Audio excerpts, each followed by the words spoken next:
The night was thick with humidity, the air heavy with the scent of damp earth and decay. In the small village of San Isidro, whispers of a creature that prowled the darkness sent shivers down the spines of even the bravest souls.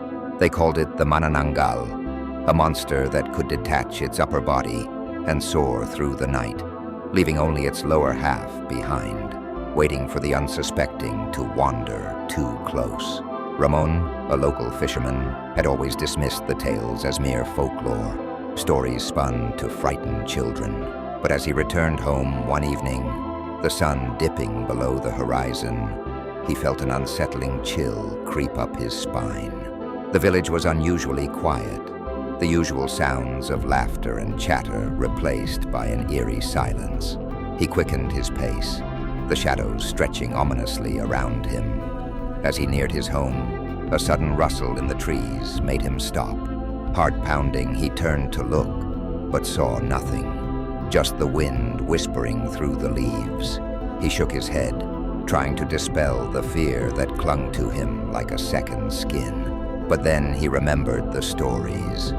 The Manananggal was said to hunt at night, searching for its next victim, its long tongue slithering out to feast on the hearts of the living. That night, sleep eluded him. He lay in bed, staring at the ceiling, listening to the sounds of the night. The wind howled outside, and the branches scratched against his window like skeletal fingers.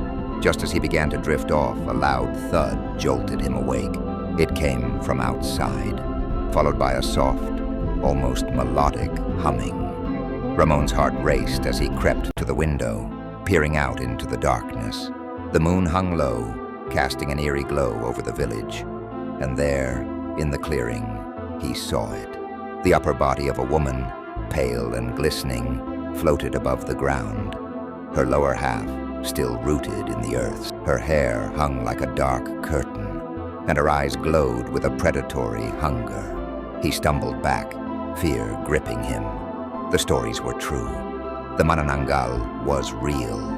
He could feel its gaze piercing through the darkness, searching for him.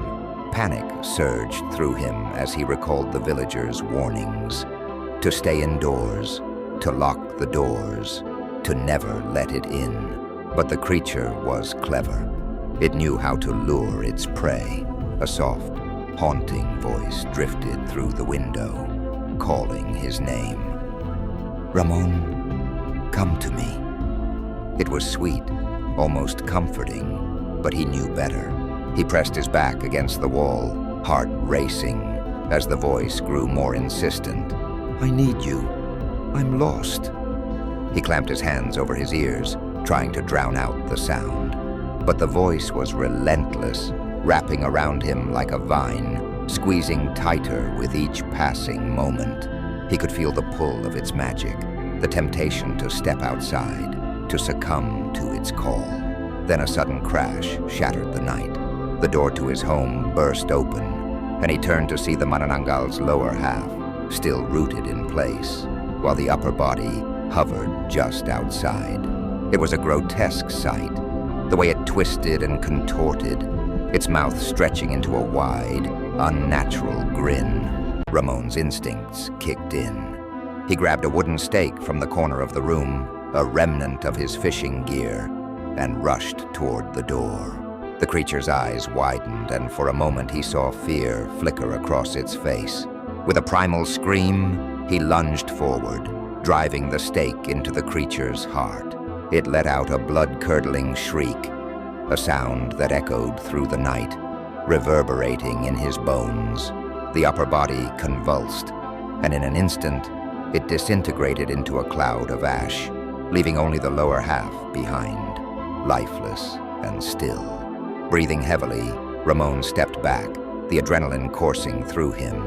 He had survived, but the victory felt hollow.